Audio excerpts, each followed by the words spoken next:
When you're talking about Teshuvah, you're talking about the Bris.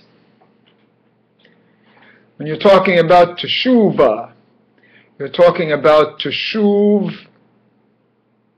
the letter Hey. Teshuv Hey. The letter Hey is brought back into its origin. The origin of everything is, of course, Gan Eden, when Adam lived there. So Teshuvah is the return of the letter Hey back to Gan Eden, back to its original source in Adam when he misappropriated his energy with Hava in Gan Eden. And what was this letter Hey? Remember, as it extends, the 8th day is when the Bris occurs. 8 is the letter Het. The letter Het is made with 2 lines, either a Vav and a Zayin connected by a little crown, or Vav and Vav, depending on how you look at it. But the letter Het is the letter of infinity. Remember, the 6 days are the days of the physical. The 7th day is the day of the spiritual, which are the 2 legs of the Het, the Vav and the Zayin. And then the letter Het itself is the infinite level, beyond the spiritual level. And what happens on that infinite level, which is the original level of Gan Eden, the letter Het, and then what happens on the Bris is that we cut off the din on the male organ, and we cut the piece, we cut the leg. So we turn the Het into a letter Hey. And remember, so this is the Teshuv Hey. The Hey is the letter Bris, bringing back into the 5th day, which is the original day of the Poru and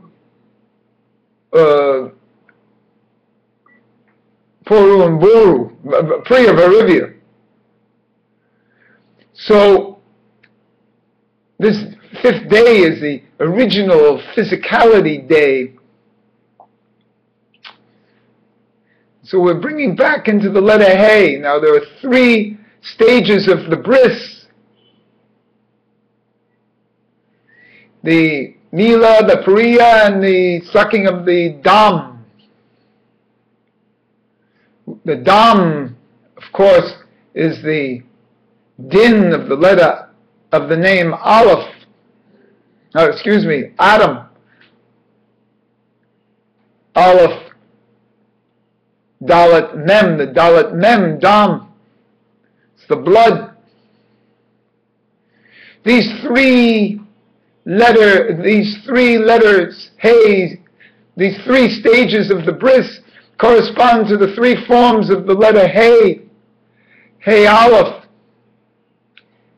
Hey, Hey, Hey Yud. The 3 spellings together equal 31, which is the name El, and completes El Shaddai, which is the Yesod. And as 345 is the gematria of Moshe.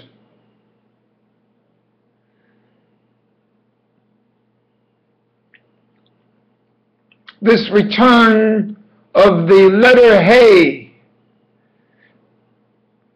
and of the sexuality in general is the entire aspect of Teshuvah. Returning to Gan Eden and Gan Eden consciousness is a return into the sexuality involved here. Because the unique Jewish aspect is the Bris. Everything evolves out of the Bris. It's been said that the Nazir comes to rectify the indiscretion, we'll call it rather than the sin, of Adam and Eve by not eating grapes. He rectifies the sin in Gan Eden by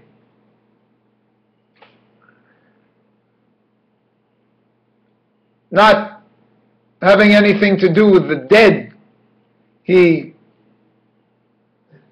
gets himself away from the tree of the knowledge of good and evil, because the body of the Nazir, with the growth of the hair, he becomes the tree of life himself.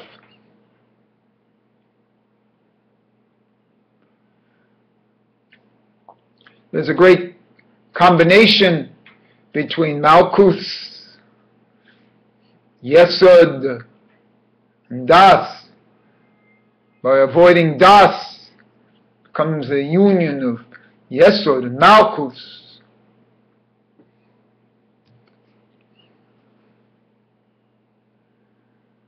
This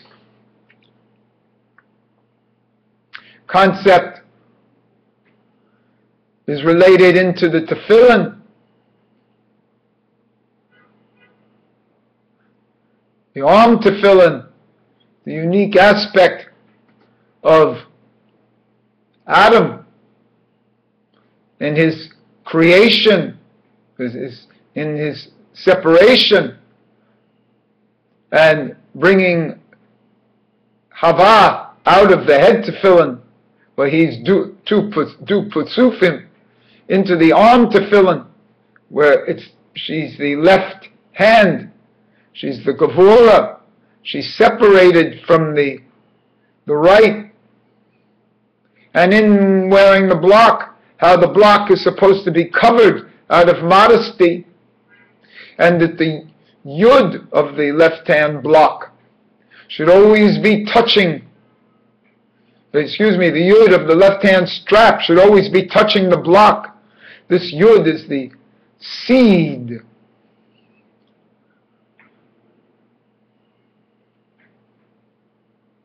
that impregnates.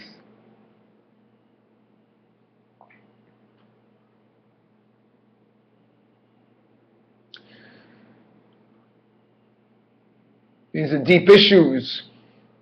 One should sometimes, in Sephardic ritual, cover with your talis, which is the symbol of the wife, cover the block, the shel yad. But under all circumstances, it's always covered. Kabbalistically, this shel yad is the woman, the feminine. That left block occurs in the space of the letter Hey, in the left leg of the letter Hey.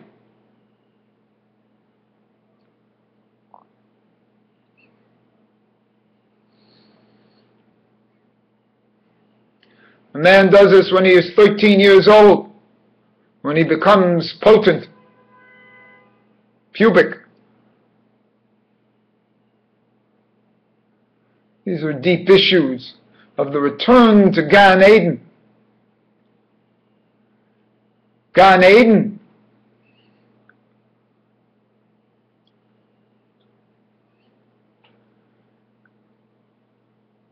as the point of all this is where everything emanates from.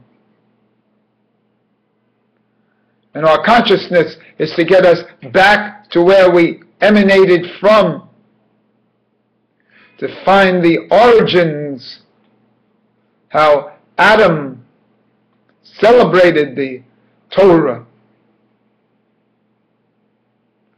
and get a deep understanding of original principles.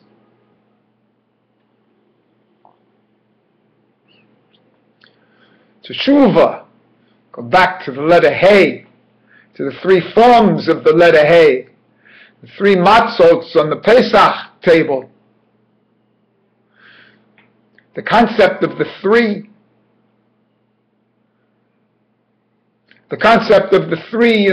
in the Aleph itself, the two Yud separated by a Vav. That Vav is the middle matzah.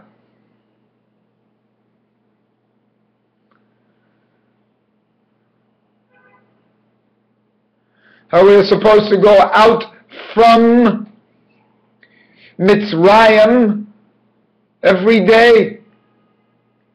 To think how we're going out from Mitzrayim every day. In a certain sense, this limitation, in a certain sense, it's this exiting from Mitzrayim into exile, from exile,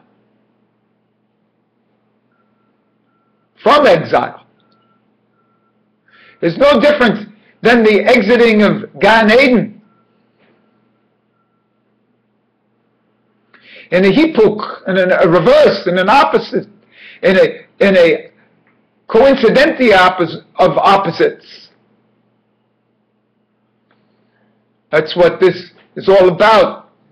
To find these parallels and oppositions, and the unity and opposition, and that sometimes paradise can be in exile,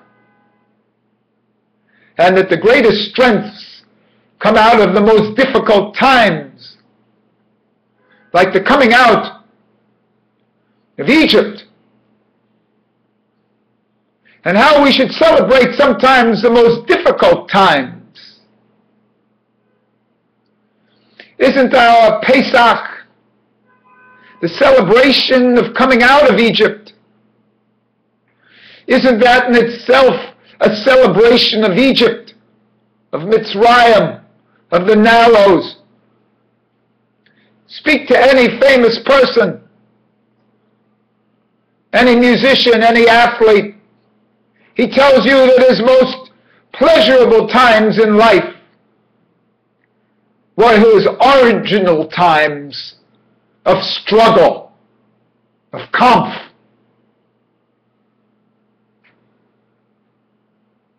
of trying to make it rather than making it itself. In this sense, exile is the redemption. Let me repeat, exile is the redemption. You're in the redemption now when you're in exile. When things appear difficult to you, you're in redemption when you're in exile. Please understand this. The difficulty is the pleasure. The struggle is the highest level.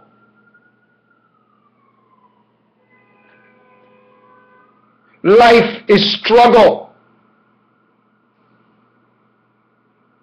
So for those who are looking for the easy life, they miss the point.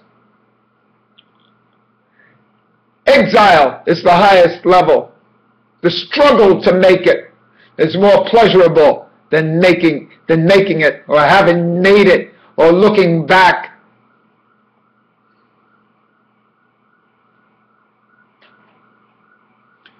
This is a very deep issue as we examine today's newspapers and see the deaths, the murders, and how we frame this to think, how could this be the promised land?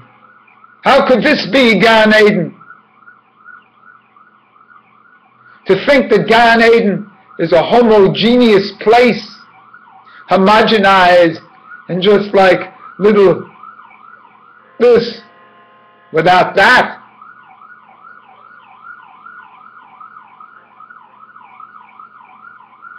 These are the things we will talk about and only set the stage here for further reference.